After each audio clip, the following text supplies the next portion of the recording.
Vamos lá. Inicialmente, gostaria de fazer uma saudação à Sua Excelência, o governador do Estado do Maranhão, doutor Flávio Dino, Sua Excelência, o vice-governador do Estado do Maranhão, doutor Carlos Brandão, que muito nos honraram com suas ilustres presenças. A Sua Excelência, o senador da República, o Everton Rocha, um combativo senador que muito orgulha o Estado do Maranhão de tê-lo no Parlamento Federal. Cumprimentar Sua Excelência, o prefeito de Barra do Corda e presidente da FAMEM, doutor Érico Costa.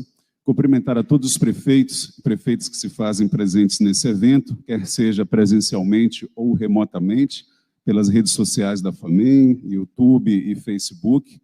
Cumprimentar todas as instituições integrantes da rede de controle, Tribunal de Contas do Estado do Maranhão, Tribunal de Contas da União, através da Secretaria de Controle Externo do Estado do Maranhão, o Ministério Público Estadual, na pessoa de Sua Excelência, o Procurador-Geral de Justiça, doutor Eduardo Nicolau, e toda a fantástica equipe da Escola Superior do Ministério Público, sob o comando da promotora de justiça, doutora Carla, e cumprimentar também a todos os integrantes da Controladoria Geral da União, que fazem parte da rede de controle e que estarão conosco nesse evento.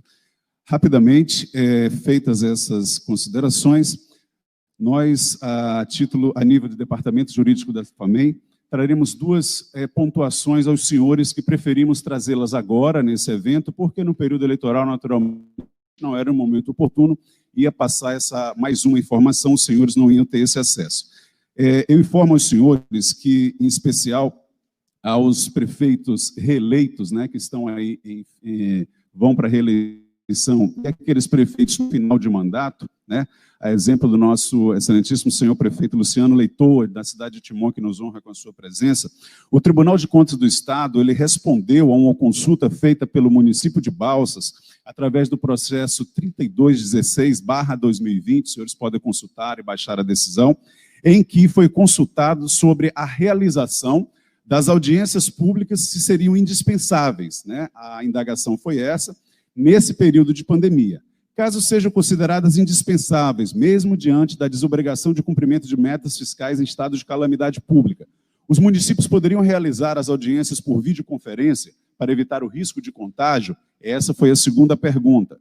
Essa consulta foi julgada no mês de agosto e respondida nos seguintes termos: não existe no ordenamento jurídico pátrio legislação que autorize a dispensa das audiências públicas para demonstração do cumprimento das metas fiscais num cenário de calamidade pública, assim como aquelas audiências para aprovação da lei de diretriz, lei orçamentária anual. É possível, como alternativa, a realização de audiências públicas por meios eletrônicos no cenário de pandemia do Covid-19. Contudo, a realização das mesmas de forma virtual devem ser devidamente normatizadas e regulamentadas pelos entes, de forma que comunico aos prefeitos, em especial aos procuradores e contadores e controladores, que as audiências públicas, né, deverão ser realizadas, se não foram, as que foram realizadas naturalmente estão dentro do cumprimento dos normativos, mas é imperioso que os senhores não deixem, né, terminar a gestão sem a realização dessas audiências no formato virtual. Informo também aos senhores que a Confederação Nacional do Município dispõe de ferramentas, né, para que possam ser feitas essas transmissões dessas audiências públicas, nas câmaras, etc., e que está à disposição dos senhores. Uma outra pontuação de suma importância que foi feita pela Câmara Municipal de Bernardo foi uma outra consulta no último mês de setembro, e que apenas irei dar aos senhores a informação, porque ela foi direcionada à FAMEM para que pudesse cientificar a todos os gestores municipais, e logo mais a doutora Sandra, do Ministério Público do Estado do Maranhão, tecerá maiores comentários sobre o tema, quais sejam os precatórios do Fundef. Mas a consulta ela é oriunda do processo 9584 de 2019, a Câmara Municipal de Bernardo do Mearim fez uma consulta ao TCE, indagando se seria possível fazer rateio para os profissionais da educação dos valores oriundos dos precatórios do Fundef, mediante lei municipal. O Tribunal de Contas julgou essa consulta e respondeu, extensiva, né, naturalmente, a todas as câmaras e gestões municipais, que não é possível, mediante lei municipal, fazer o rateio dos valores oriundos dos precatórios do Fundef para os profissionais da educação, conforme entendimento já sufragado nos tribunais superiores. E aí cita diversas decisões do Supremo e do Tribunal de Contas da União. aos vereadores podem cometer ato de improbidade administrativa previsto no artigo 11 da Lei de Improbidade, caso essa aprovação de lei for manifestamente ilegal. Ao cometer crime de improbidade administrativa, também previsto no artigo 11, caso cumpra lei manifestamente ilegal, dispondo sobre o referido tema. E aí, pediu que encaminhasse a federação, as câmaras municipais, etc. Então, maiores detalhes os senhores terão logo mais, não irei me estender apenas por dever de ofício, cumprindo aqui o que o Tribunal de Contas nos solicitou, fazendo nesse evento essa divulgação já de decisão do plenário da Casa. O tema que também nos remete nesta manhã, Brenda, eu pediria só que tu fizesse um controle de tempo, por gentileza, tá? Tu podes começar e aí para a gente não se alongar. Nós iremos tecer maiores considerações acerca dos impactos da Lei Complementar 173, né, que foi publicada, está em vigência desde o dia 28 de maio do corrente ano, e ela normatizou, né, teve algumas flexibilizações da Lei de Responsabilidade Fiscal, concedeu benefícios, né, de ajuda ao combate ao coronavírus, aos estados, ao município, né, através da União. Esses benefícios, inclusive, já foram todos, né, regularmente pagos, ausentes em parcelas sucessivas nos meses pretéritos, e ela trouxe uma novidade. É a primeira vez, né, professor Fábio Alex, que vamos fazer uma transição municipal com restrições além daquelas já conhecidas da Lei de Responsabilidade Fiscal e dos ditames, né, constitucionais previstos para essa situação. Nós temos uma série de restrições de contratações de pessoal, aumento de despesa, balizamento nessas contratações e raras exceções que os novos gestores irão, né, os atuais já estão a enfrentar, e essas restrições terão vigência até 31 de dezembro de 2021. Então, é muito importante que os senhores que estão, neste momento, né, fazendo as transições municipais, concluindo os relatórios, possam fazer o planejamento dos senhores atentos a este comando da Lei 173/2020, uma lei complementar. E aí o que nos interessa nela seria o que disciplina a partir do artigo 8º. E ele diz, na hipótese de que trata o artigo 65 da Lei Complementar, ou seja, da Lei de Responsabilidade Fiscal, a União, os Estados, o Distrito Federal e os municípios afetados pela calamidade pública decorrente da pandemia do Covid ficam proibidos até 31 de dezembro de 2021. E aí, rapidamente, vamos falar aqui os 9 incisos. Primeira hipótese, a concessão a qualquer título de vantagem, aumento, reajuste ou adequação de remuneração a membros do poder ou de órgãos, servidores, empregados públicos e militares, exceto quando derivado de sentença judicial transitada em julgado ou determinação legal anterior à calamidade pública. Então, é importante observar que, bom, está vetado todo o aumento de despesa ou toda possibilidade de aumento de remuneração. É preciso que nós possamos interpretar essa norma com as exceções que mais na frente ela vai apresentar. Nesse caso específico aqui do inciso 1º, por exemplo, é uma dúvida muito comum relativa aos professores, né? Os professores e aqueles municípios que dispõem de um plano organizado de carreiras e que têm as promoções horizontais, verticais, se estariam proibidos, né, os secretários, o prefeito, de conceder essas promoções nesse período.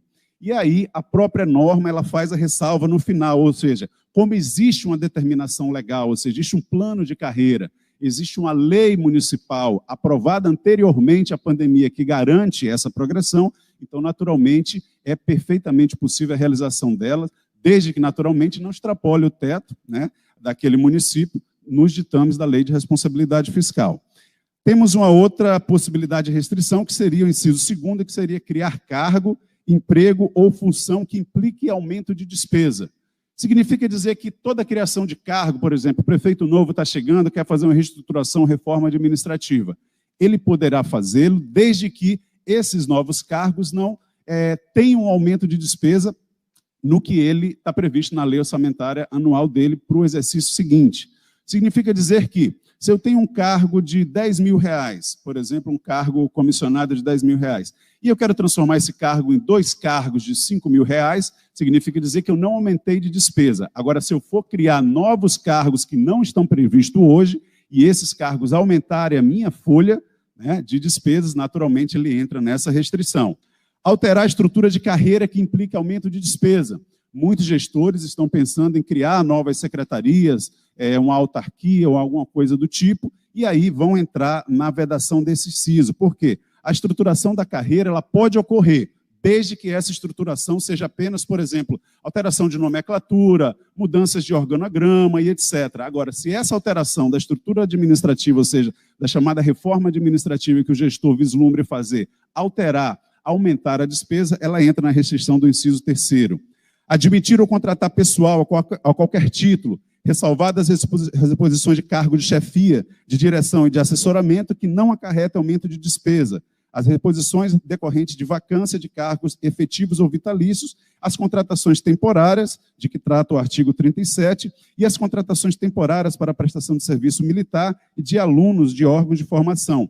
Essas seriam somente as exceções permitidas, ou seja, a admissão ou contratação de pessoal a qualquer título ela está proibida. Somente essas ressalvas aqui, quais sejam, que nos interessam em especial, os cargos de DAS, chamados DAS, né, de chefia, de direção e assessoramento. Esses cargos, eles podem ocorrer, por exemplo, a exoneração de um cargo e a nomeação de uma outra pessoa perfeitamente. Não vai configurar o aumento de despesa, a não ser que sejam criados novos cargos comissionados. Mas a exoneração e a nomeação de um cargo já existente não vai importar nessa restrição. E é evidente que não acarreta esse aumento de despesa.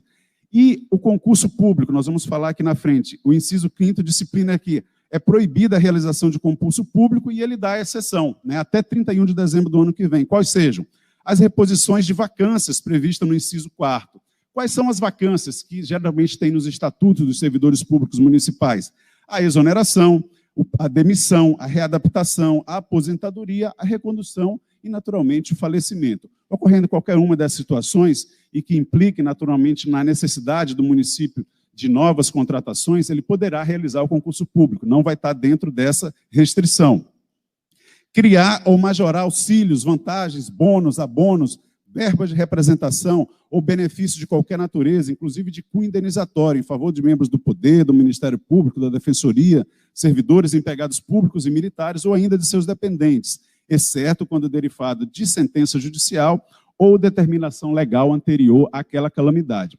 Então, aqui nós temos uma situação interessante que ele está abrangendo não só os municípios, mas todos os entes dos órgãos estatais, né, a nível de Estado, também caem essas restrições ao Ministério Público, à Defensoria, né, de forma que essa criação ou majoração de vantagens, as que já estão previstas em lei, serão concedidas. As que não estão previstas e forem regulamentadas depois de 28 de maio, aí elas não poderão ser concedidas até 31 de dezembro de 2021, que é o prazo, né, de restrição estabelecido na Lei Complementar 173.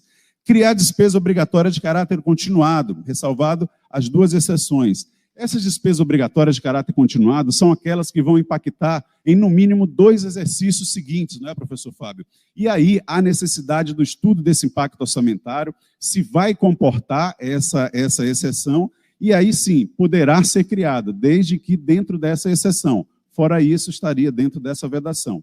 De forma que essas são, en passant, né, as situações de restrição da lei complementar que os senhores gestores municipais, os senhores procuradores, né, os controladores e contadores devem ficar atentos. Nosso objetivo aqui é blindar os senhores para que não possam fazer planejamentos que não sejam execuíveis nessa transição e que possam, naturalmente, incidir nessas restrições e o Ministério Público, lamentavelmente, ter que acioná-los logo no início da gestão, em virtude desses projetos de lei que foram encaminhados e que estariam de encontro aos ditames da Lei Complementar 173/2020.